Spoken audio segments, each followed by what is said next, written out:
তো হেই ভিউয়ার্স, কেমন আছেন সবাই? আশা করব সবাই ভালো আছেন। তো আজকে আমরা এক্সপ্লেন করছি রেড ক্লিফ মুভিটা। আর এই মুভিটা বানানো হয়েছে খুবই সুন্দর একটা গল্প নিয়ে। তো এই জন্য আমি বলবো ভিডিওটা শেষ পর্যন্ত দেখার জন্য, আর নয়তোবা অনেক কিছুই মিস করে ফেলবেন।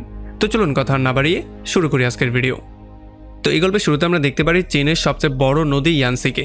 আসলে এই ইয়ানসির পারে অনেক যুদ্ধ লড়া হয়েছিল, যার মধ্যে একটা রেড ক্লিফের যুদ্ধও ছিল। আর এই যুদ্ধটা করা হয়েছিল শুধুমাত্র একটা মেয়ের জন্য, মানে এই মেয়েকে পাওয়ার জন্যই এই যুদ্ধটা করা হয়েছিল। আসলে যেহেতু দ্বিতীয় শতকের শুরুতে রাজার মৃত্যু হয়ে গিয়েছিল, এই জন্য তার ছেলে জিয়ানকে সিংহাসনে বাধ্য হয়ে বসতে হয়। তবে যেহেতু তার বয়স অনেকটা কম ছিল, এই জন্য সে কিছুই বুঝে উঠতে পারছিল না। আর যেহেতু রাজসভায় অনেক লোকজন ছিল, তারা যেইভাবে জিয়ানকে চালাতো সে সেইভাবেই চলার ট্রাই করতো। আর তাছাড়া রাজনীতিতেও সে অনেকটা কাঁচা ছিল, এই জন্য অনেক সময়ই সে অনেক কিছু বুঝে উঠতে পারতো না। আর এই সুযোগটার সদ্ব্যবহার করে চ্যান্সেলর চাও পুরো রাজত্বকে তার নিজের কন্ট্রোলে করে নিয়েছিল। আসলে তাকে সবাই ভয় পেত, আর তার আঙ্গুলের ইশারাতেই পুরো রাজত্বটা চলতো। এমনকি রাজা জিয়ানও তাকে প্রচণ্ড ভয় পেত। আসলে বর্তমানে চ্যান্সেলর একটা যুদ্ধ জয় করে আবারও রাজসভাতে ব্যাক করেছে। আর এখানে এসেই সে রাজাকে বলে যে দক্ষিণের যেই জমিদাররা আছে তারা আমাদের বিরুদ্ধে বিদ্রোহ করার ট্রাই করছে। সো আমাদের উচিত তাদের উপরে যেই কোনো ওয়েতে গিয়ে আক্রমণ করা আর তাদের কাছ থেকে আমাদের জমি ছিনিয়ে নেওয়া। কারণ যদি আমরা এমনটা করতে না পারি, তাহলে হয়তো আমরা রাজ্যের একটা অংশ হারিয়ে ফেলবো। তো এই জন্য সে তার কাছে পারমিশন চায় সেখানে আক্রমণ করার জন্য। তবে এখানে যেই মুরব্বীরা ছিল তাদের মধ্যে অনেকেই ছিল যারা কিনা এটার পারমিশন দিতে চাইছিল না। তারা পরামর্শ দিচ্ছিল এমনটা করা মোটেও উচিত হবে না, ব্যাপারটাকে কথাবার্তার মাধ্যমেই সমাধান করা উচিত। আর তাছাড়া তারা এটাও বলে যে দক্ষিণ থেকে এমন কোনো খবর আমরা এখন পর্যন্ত পাইনি যেটা আমাদের কাছে সন্দেহজনক মনে হতে পারে। তাছাড়া আপনি কেন সেখানে গিয়ে আক্রমণ করবেন সেটা সম্পর্কেও আপনার উদ্দেশ্য পুরোপুরি ক্লিয়ার না। আর তাছাড়া যেহেতু বারবার যুদ্ধ হচ্ছিল, এই জন্য আমাদের সৈন্যরাও এখন অনেক ক্লান্ত হয়ে আছে, এই জন্য তারা কোনোভাবেই পারমিশন দিতে চাইছিল না। তবে আসলে চ্যান্সেলর চাও কারো কথায় পাত্তা না দিয়ে তার সৈন্য নিয়ে সোজা 1000 মাইল লম্বা জার্নি ক্রস করে সোজা চলে আসে দক্ষিণের রাজাদের উপরে আক্রমণ করার জন্য। আর যেহেতু সে 8 লাখ যোদ্ধার বিশাল বড় একটা বহর নিয়ে এসে হাজির হয়েছে, এই জন্য কোনো জমিদারের পক্ষেও সম্ভব ছিল না এত বড় বাহিনীকে ফেস করার। এই জন্য দক্ষিণের রাজা লিউবে তার সমস্ত লোকজনকে সেভ করার জন্য পাশের রাজ্যের সমস্ত লোকজনকে সেফলি পাঠিয়ে দেওয়ার অর্ডার দিয়ে দেয়। আর এরপর সে মাত্র কয়েক হাজার সোলজার নিয়ে চলে আসে এত বড় বাহিনীকে ফেস করার জন্য। তবে যখন এখানে তারা ফাইট করছিল, তখন চ্যান্সেলর দূর থেকে লিওর কিছু সোলজারদেরকে দেখে আফসোস করা শুরু করে, কারণ তারা এটা খুব ভালো করেই জানতো যে তাদেরকে এই যুদ্ধে হারতে হবে। তারপরেও তারা এমন করে ফাইট করছিল যেন তাদের জীবনের কোনো পরোয়াই নেই। এই জন্য সে চিন্তা করে যে এমন সোলজার আমার কাছে কেন নেই। আর এরপর সে চিন্তা করে যখন আমি পুরো দক্ষিণ দখল করে ফেলবো, তখন এই সোলজাররাও আমারই হয়ে যাবে, আর তারা হয়তো আমার ইশারাতেই নাচানাচি করবে। তবে আমরা দেখতে পারি যেহেতু লিওর ওয়াইফের মৃত্যু হয়ে গিয়েছিল আর তার অনেক সোলজারেরও মৃত্যু হয়ে গিয়েছিল, এই জন্য বাধ্য হয়েই লিউকে এই যুদ্ধ হার স্বীকার করতে হয়। এরপরে যখন লিউ তার পরামর্শকদের সাথে মিটিং করছিল, তখন লিউ তাদেরকে বলে যে চাও এখন আমাদের রাজ্য দখল করার পরে যেই কোনো ওয়েতে তার রাজ্যকে আরও বাড়াতে চাইবে। সে গিয়ে পাশের রাজ্যতে যেই কোনো ওয়েতে আক্রমণ করবে আর সেগুলোকেও দখল করার ট্রাই করবে। কিন্তু আমাদের যতদিন জীবন আছে আমরা কোনোভাবেই চাওয়ের ইশারাতে নাচতে পারবো না। আর তখন আমরা দেখতে পারি তার একটা পরামর্শক বলে যে অবশ্যই চাও গিয়ে পাশের রাজ্যতে আক্রমণ করবে, আর আমাদের গিয়ে সানকাওয়ের কাছ থেকে সাহায্য নেওয়া উচিত, কারণ সানকাওয়ের রাজ্য গিয়েও সে আক্রমণ করতে পারে। তবে তখন লিউ তাকে কোয়েশ্চেন করে যে সানকাওকে এতটাও কেপেবল যে সে চাওকে ফেস করতে পারবে। তবে তখন সে বলে যে সানকাওয়ের পূর্বসূরীরা অনেক বছর ধরে এখানে শাসন করে আসছে, আর তাদের কাছে অনেক ভালো মাত্রার সৈন্য আছে।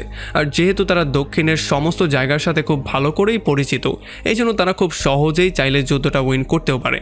কিন্তু এখানে সমস্যাটা ছিল সানকাওকে চাওয়ের উপরে আক্রমণ করে তাদের সঙ্গে হাত মিলিয়ে চাওয়ের সঙ্গে শত্রুতা করবে কিনা। এই জন্য এই প্রস্তাবটা নিয়ে জমিদার চলে আসে সোজা সানকাওকে আস্তানায়। তবে এখানে এসে যখন সে এই প্রস্তাবটা সবার সামনে পেশ করে, তখন কিছু লোক ছিল যারা তার পক্ষে সাপোর্ট দিচ্ছিল, আবার কিছু লোক ছিল যারা তার বিপক্ষে বলছিল। আসলে এখানে বেশিরভাগ লোকই বলছিল যে এখন তাদের উচিত লিউকে বন্দি করে উল্টো চাওয়ের হাতে তুলে দেওয়া আর তার সাথে একটা ভালো ফ্রেন্ডশিপ করে ফেলা, আর নয়তোবা তাদের কপালেও যে কোনো সময় দুঃখ চলে আসতে পারে।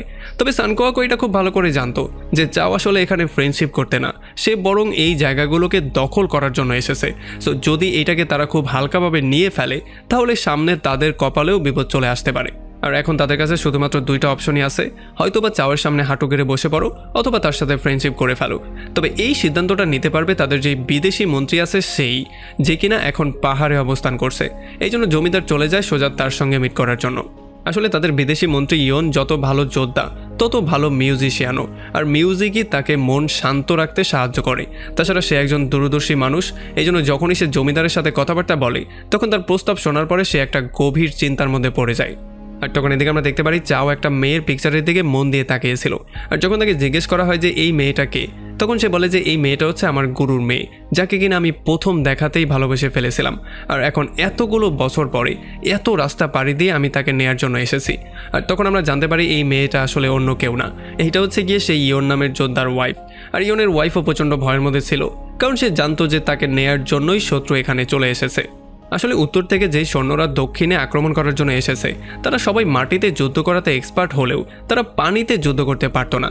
কিন্তু যেহেতু তাদের সংখ্যা অনেক বেশি ছিল, এই জন্য দক্ষিণেরও কিছু জমিদার প্রচণ্ড ভয় পেয়ে তাদের সঙ্গে হাত মিলিয়ে নিয়েছে, যাদের মধ্যে 2টা জমিদার ছিল যাদের কাছে নৌ সেনাও ছিল। আর এই নৌ সেনা নিয়ে এখন চাও হয়ে গেছে আরও বেশি শক্তিশালী। আর এই জন্য ফাইনালি সেই দিনটাও চলে আসে যেই দিন চাওয়ের পত্র সান কোয়ান পর্যন্ত চলে আসে। আসলে এখানে স্পষ্ট লেখা ছিল তাদের এখন আত্মসমর্পণ করা উচিত। তবে যেহেতু সান কোয়ানের অনেক পুরুষরাই এখানে রাজত্ব করেছে আর এখনও তারা এখানে রাজত্ব করছে, এই জন্য এই জিনিসটা মেনে নেওয়া তার জন্য ছিল খুবই ডিফিকাল্ট। এই জন্য সে ইয়নকে চিঠি লিখে জানিয়ে দেয় যাতে করে সে তার সমস্ত সোলজারকে এক জায়গায় করে প্রতিপক্ষকে ফেস করার জন্য ফুললি রেডি হয়ে যায়। আর আমরা দেখতে পারি ইয়নও এমনটা করা শুরু করে। তবে সে লিউবের সাথেও হাত মিলিয়ে ফেলে, সে চলে আসে লিউবের সাথে মিট করতে তার সঙ্গে চুক্তি করার জন্য। তবে এখানে এসে সে দেখতে পারে যদিও যুদ্ধের মধ্যে তাদের অনেক বেশি ক্ষতি হয়ে গেছে, তবে এখন পর্যন্ত তারা সবাই স্ট্রংলি একসাথে দাঁড়িয়েছিল। এখানে তাদের সবাইকে দেখার পরে ইয়ন প্রচণ্ড শক্ট হয়ে যায়, কারণ সে দেখতে পারে এখানে উঁচু উঁচু পদে যারা আছে তারা খুবই সিম্পল লাইফ লিড করছিল। কেউ আছে যারা বাচ্চাদেরকে প্র্যাকটিস করাতে গিয়ে একেবারে ধুলো ময়লা একাকার হয়ে গিয়েছিল। আর তাছাড়া রাজা লিউ নিজেও এখানে বুনাবুনির কাজ করছিল। এই সমস্ত ব্যাপারগুলোতে সে খুবই ইমপ্রেসও হয়ে যায়। আসলে এখানে যেহেতু লিওর কাছে মাত্র 3000 সোলজার ছিল, এই জন্য তারা সবাই ডিপ্রেশনে ভুগছিল। তারা জানতোই না যে এত ভারী মাত্রার সোলজারদেরকে তারা কি করে হারাতে পারবে। এই জন্য ইয়ন তাদের সবাইকে একটা এক্সাম্পল দেখায়। সে একটা লাঠি নিয়ে যখন প্রেশার দেয় তখন লাঠিটা 2 টুকরো হয়ে যায়, তবে যখন অনেকগুলো লাঠি নিয়ে প্রেশার দেয় তখন আর সেই লাঠিগুলো ভাঙে না। এই জন্য সে বলে যে যদি আমরা একজোট হয়ে যাই তাহলে আমরা একসাথে অনেক বেশি সোলজারদেরকেও হারাতে পারবো। আর তখন এদিকে আমরা দেখতে পারি চ্যান্সেলর চাও একটা পার্টির আয়োজন করে যেখানে কিছু মেয়ে ডান্স করছিল। যেখানে মেইন যেই মেয়েটা ডান্স করছিল তার মধ্যে সে তার প্রেমিকাকে দেখতে পাচ্ছিল। মানে সে এতটাই পাগল হয়ে গিয়েছিল যে প্রত্যেকটা মেয়ের মধ্যে সে তাকেই দেখতে পাচ্ছিল। আর তখন একটা দূত সান কোয়ান থেকে তার চিঠির উত্তর নিয়ে আসে, যেটা কিনা পুরোপুরি খালি ছিল। এটা দেখার পরে সে একটু শক্টি হয়ে যায়, কারণ এই জিনিসটা এইটা মিন করছে যে সে লিখে সময়গুলো নষ্ট করতে চায় না, সে যুদ্ধের জন্য ফুললি প্রিপারেশন নিয়ে ফেলেছে। আর সে জানতে পারে ইয়ন অলরেডি লিওর সাথে চুক্তি করে নিয়েছে আর তারা দুজন এক হয়ে তার বিরুদ্ধে যুদ্ধ করার প্রিপারেশন নিয়েছে। আসলে যেহেতু চাও এখন পর্যন্ত কোনো যুদ্ধে হারেনি, এই জন্য সেই জোটটাকে একেবারে পাত্তাই দিচ্ছিল না। যদিও তার সহকর্মীরা তাকে বারবার করে বলছিল যে এই জোটটা একটা শক্তিশালী জোট, তারা যেই কোনো কিছু করতে পারে, তাদেরকে এত হালকাভাবে নেয়ার কোনো সুযোগ নেই। তবে সে বলে একজন হচ্ছে গিয়ে ভবঘুরে, দ্বিতীয়জন হচ্ছে গিয়ে সঙ্গীত শিল্পী, তারা যুদ্ধের কি বুঝবে, তাদের সবাইকে আমি খুব সহজেই হারিয়ে দিব। এদিকে আমরা দেখতে পারি ইয়ন যুদ্ধের জন্য প্রিপারেশন নেওয়া শুরু করে দিয়েছে। তবে সে এই ব্যাপারটা বুঝতে পারছিল না যে শত্রুপক্ষ কোথা দিয়ে আক্রমণ করবে, তারা কি মাটি দিয়ে আক্রমণ করবে নাকি পানি দিয়ে আক্রমণ করবে। আসলে চ্যান্সেলর চাওয়ের ক্যারেক্টার এমন একটা ক্যারেক্টার, সে তার মনের কথা কারোর সাথেই শেয়ার করে না, এমনকি তার যে রাইট হ্যান্ড আছে তার সঙ্গেও না।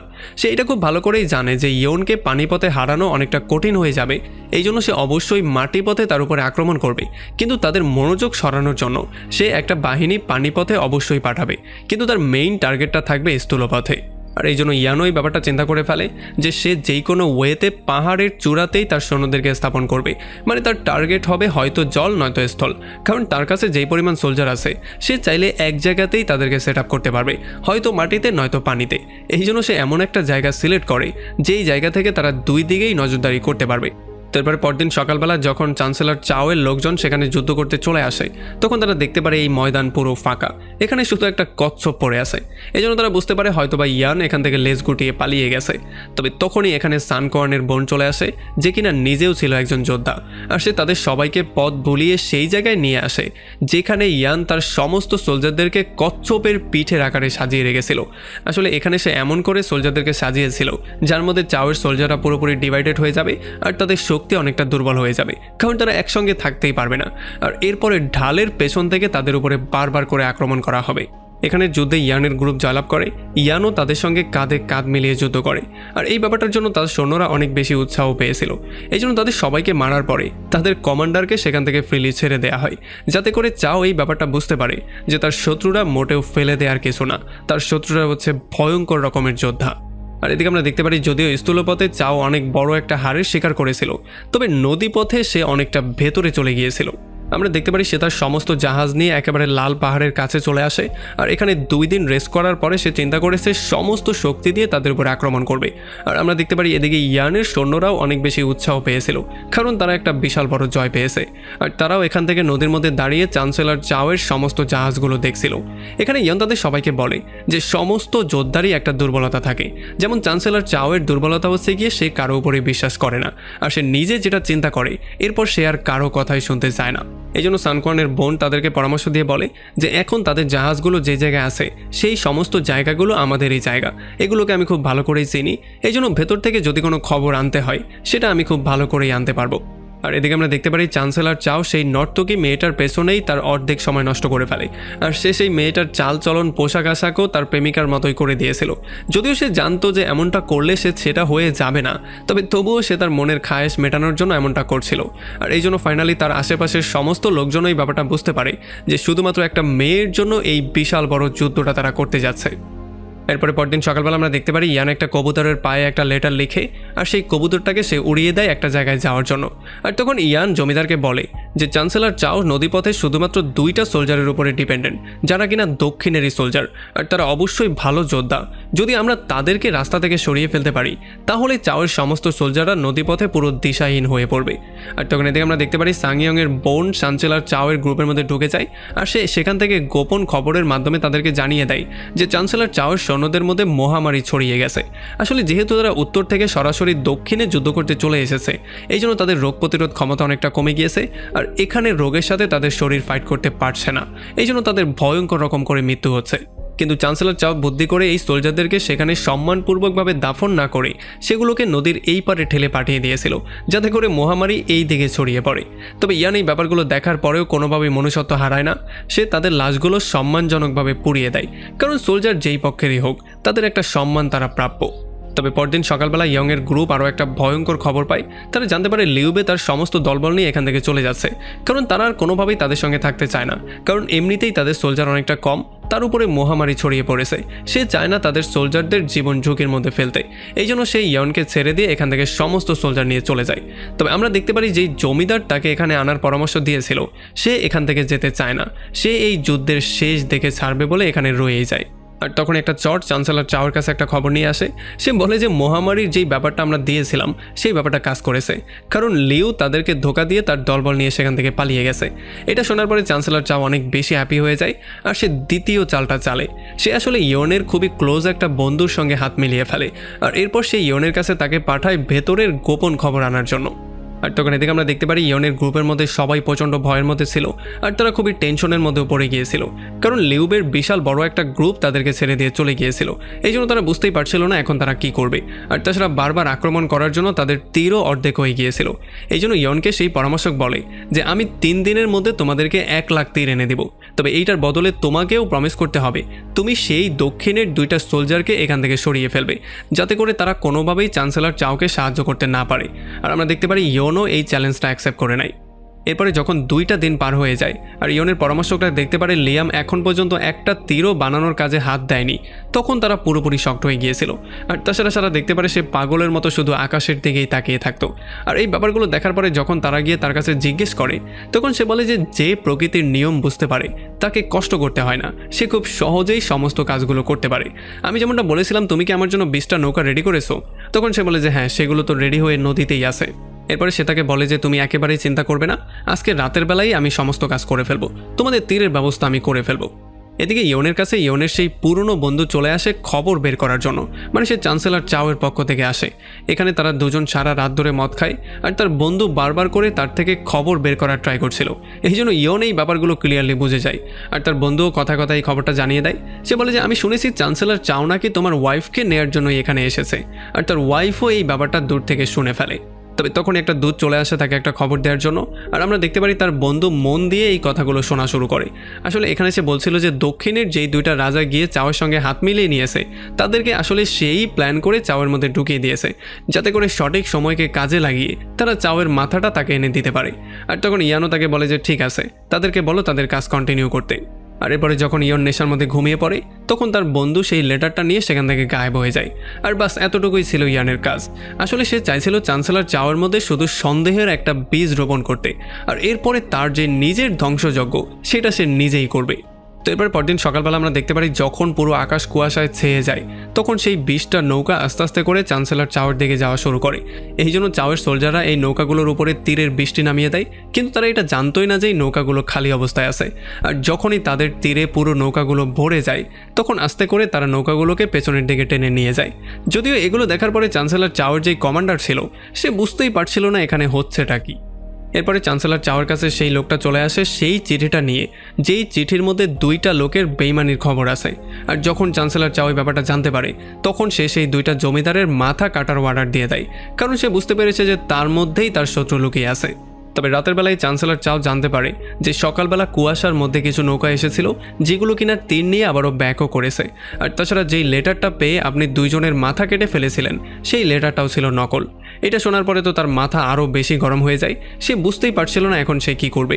এই জন্য মাথা গরম করে সে বলা শুরু করে যে আমার সৈন্য তাদের চেয়ে 7-8 গুণ বেশি, সো এই জন্য আমি যেই কোনো ওয়েতে তাদের উপর আক্রমণ করব, কারণ তারা আমার সঙ্গে খেলার ট্রাই করছে।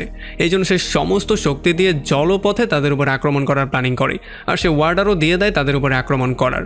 আর এই খবরটা যখনই সাংইয়ংয়ের বোন পেয়ে যায় তখন সে দ্রুত সেখান থেকে এই খবরটা নিয়ে চলে আসে লাল পাহাড়ে। আর এখানে সে তার কাপড়ের মধ্যে পুরো একটা নকশা বানিয়ে নিয়ে আসে। আসলে এটা ছিল চ্যান্সেলর চাওয়ের পুরো গ্রুপের একটা নকশা, যেটার সাহায্যে তারা বুঝতে পারবে যে চ্যান্সেলর চাও কোথা দিয়ে আক্রমণ করতে পারে আর এটাকে তারা কিভাবে প্রতিহত করতে পারবে। এরপরে যখন তারা যুদ্ধের জন্য প্ল্যানিং করা শুরু করে তখন তারা এটা খুব ভালো করেই জানতো যে এত বড় সোলজারের একটা বাহিনীকে তারা চাইলেও মারতে পারবে না, কারণ তাদের কাছে সোলজারের সংখ্যা অনেকটা কম। এই জন্য তারা আগুনের ব্যবহার করার সিদ্ধান্ত নেয়, মানে আগুনের মাধ্যমে তাদের সবাইকে পুড়িয়ে দিবে। আর এদিকে চ্যান্সেলর চাও এই ব্যাপারটা খুব ভালো করে জানতো যে যখন সোলজার কম থাকে আর বেশি জনের সাথে ফাইট করতে হয় তখন রণনীতি শুধুমাত্র একটাই হয়, সেটা হচ্ছে আগুনের ব্যবহার করো। কিন্তু দুর্ভাগ্যবশত বাতাসও চ্যান্সেলর চাওয়ের পক্ষেই ছিল, মানে বাতাস এখন চ্যান্সেলর চাওয়ের দিক থেকে তাদের দিকে আসছিল। সো যদি তারা আগুনের প্রয়োগ করার ট্রাইও করে তাহলে সেই আগুনে তারা নিজেরাই পড়ে মরবে। আর এই ব্যাপারটা খুব শীঘ্রই ইয়ানও বুঝতে পারে, এই জন্য তারা সবাই খুবই টেনশনের মধ্যেও পড়ে যায়। তবে তখনই লিয়ামের মাথায় একটা বুদ্ধি আসে, সে বলে যে এখানের কৃষকদের কাছ থেকেই আমি এই জিনিসটা শিখেছি। আসলে যখন আকাশে কালো মেঘ জমা হয় তখন এই নদীর পাড়ে উল্টো একটা বাতাস হয় যেটা কিনা উল্টো দিকে যাওয়া শুরু করে। এইটার ইউজ চাইলে আমরা যুদ্ধক্ষেত্রে করলেও করতে পারি। আর এটা শোনার পরে তারা সবাই জিজ্ঞেস করে যে এই বাতাসটা কখন হবে, তখন সে বলে যে হয়তোবা আজকে সন্ধ্যার সময় নয়তোবা কালকে সকালবেলা। তবে সমস্যা ছিল যদি চাও সন্ধ্যার আগেই তাদের উপর আক্রমণ করে দেয় তাহলে ব্যাপারটা কী হবে। এই জন্য লিয়াম তাদেরকে বলে যে আমাদের যেই কোনো ওয়েতে চাওকে আটকে রাখতে হবে, তার আক্রমণ করাকে স্থগিত করাতে হবে, কিন্তু সেটা কিভাবে তারা এই ব্যাপারটা জানতো না। আর এই সমস্ত ব্যাপারগুলো ইয়ানের ওয়াইফ দূর থেকে শোনার পরে তার পেটের 3 মাসের বাচ্চাকে নিয়ে সোজা চলে আসে চ্যান্সেলর চাওয়ের কাছে। আসলে এখন যেহেতু আক্রমণটা ঠেকানোর জন্য তাদের একটু সময়ের দরকার ছিল, এই জন্যই তার ওয়াইফ গিয়েছে সময় আনার জন্য, মানে সে যতক্ষণ তাদের সঙ্গে কথাবার্তা বলবে ততক্ষণ তো আর সে আক্রমণ করবে না। আর যখন ইয়ান তার রুমে যায় তখন সে তার ওয়াইফের এই লেটারটাও পেয়ে যায়। আর এদিকে যখন চ্যান্সেলর চাও জানতে পারে তার পুরনো ক্রাশ এখানে এসেছে তখন সে নিজে তাকে রিসিভ করতে যায়, আর এরপর সে তাকে নিয়ে সোজা একটা রুমে ঢুকে যায়। আর এই সমস্ত ব্যাপারগুলো দেখার পরে এখানে সবাই পুরোপুরি শক্ট হয়ে যায়, কারণ তারা বুঝতেই পারছিল না যে এত ভয়ঙ্কর একটা সময়ে সে কেন তার শত্রুর ঘরের মধ্যে এসেছে। এখানে কোনো একটা মিশ্রিত অবশ্যই আছে। আর এদিকে আমরা দেখতে পারি ইয়ান তার সমস্ত সোলজারদেরকে রেডি করে যুদ্ধের জন্য ঘাপটি মেরে বসেছিল। আর তখন এখানে একটা সোলজার এসে তাকে বলে যে আপনার ওয়াইফকে সেভ করার জন্য আমি ছোট্ট একটা বাহিনী নিয়ে নিজে গিয়ে আক্রমণ করতে চাই, কারণ এটা আমাদের মান ইজ্জতের একটা ব্যাপার। তবে ইয়ান তাকে ক্লিয়ার করে এটা জানিয়ে দেয় যে এখন অন্য কোনো দিকে বিভ্রান্ত হওয়ার সময় না, এখন আমাদের লক্ষ্য একটাই, শুধুমাত্র আক্রমণকে প্রতিহত করা।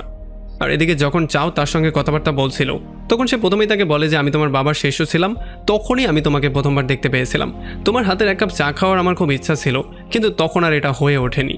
আর তখন ইয়ানের ওয়াইফ তাকে বলে যে তুমি কি এই যুদ্ধটা আমার জন্য শুরু করেছো? যদি তুমি আমাকে জেতার জন্য যুদ্ধটা শুরু করো তাহলে আমি তোমার সামনে হাঁটু গেড়ে বসছি, কিন্তু প্লিজ তুমি আর আমার কোনো সোলজারের জীবন নিও না। কিন্তু আমরা দেখতে পারি চাও কোনোভাবে এটা মানতে চায় না। সে বলে যে ইয়নকে তোমার আমার সামনে হাঁটতে দেখতে হবে, তাহলেই আমি আসলে তোমাকে জয় করতে পারবো, আর নয়তো এটা আমার জয় হবে না। আর একটু পরেই আমরা দেখতে পারি দুই গ্রুপের সোলজাররাই পুরোপুরি রেডি হয়ে গেছে আর চাও যুদ্ধের জন্য যাওয়া শুরু করে। তবে তখন ইয়নের ওয়াইফ তাকে এক কাপ চা খাওয়ার জন্য সেখানে থামিয়ে ফেলে আর সেও নিজে চলে যায় এক কাপ চা খাওয়ার জন্য। সে চিন্তা করেছিল এক কাপ চা খেতে আর কতক্ষণ সময় লাগবে। তবে আমরা দেখতে পারি চাওয়ের কমান্ডার প্রচণ্ড রাগের মধ্যে ছিল। সে চিন্তা করছিল জীবন মৃত্যুর সামনে দাঁড়িয়ে এখন এক কাপ চা খাওয়ার সময়। এখানে ইয়ান তাকে বলে যে যেমন করে চায়ের এই কাপটা ভরে গেছে তুমিও তেমন করে ভরে গেছো তোমার রাগ, অহংকার আর জেদের মধ্যে। এখন এই সমস্ত ব্যাপারগুলো তোমার মধ্য থেকে খালি করতে হবে। এখন সময় চলে এসেছে তোমাকে শেষ করার। আর এটা বলার সঙ্গে সঙ্গেই আমরা দেখতে পারি বাতাস বন্ধ হয়ে যায় আর বাতাসটা উল্টো দিকে বওয়া শুরু করে। আর এই সমস্ত ব্যাপারগুলো দেখার পরে এখানে সবাই পুরোপুরি হ্যাপি হয়ে যায়, কারণ তারা জানতো যে এখন তাদেরকে যুদ্ধে আর কেউ হারাতে পারবে না। তবে তখন ইয়ানকে তার কমান্ডার জিজ্ঞেস করে যে আমরা এখন কার জন্য ওয়েট করছি। তখন ইয়ন তাকে বলে যে লিউ বের জন্য। আসলে লিউ বে কখনো তাদের সঙ্গ ছেড়ে যায়নি, বরং এইটা ছিল একটা চাল শুধুমাত্র চ্যান্সেলর চাওকে একটু বিভ্রান্ত করার জন্য, যেই ব্যাপারটা তারা দুজন ছাড়া আর কেউই জানতো না। আর এদিকে চা খাওয়ার পরে চ্যান্সেলর চাওয়ের মাথা একটু ব্যথা করা শুরু করে।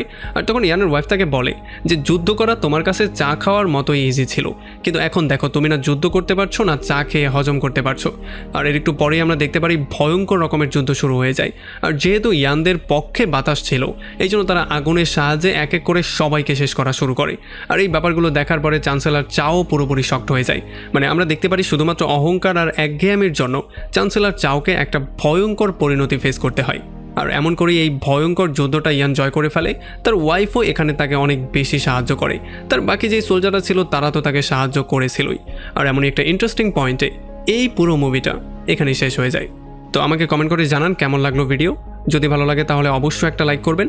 আর যদি এখনও আমাদের চ্যানেলটা সাবস্ক্রাইব করে না থাকেন তাহলে প্লিজ করে ফেলুন। তো আমাদের দেখা হবে অন্য কোনো ভিডিওতে অন্য কোনো একদিন। Till then, take care.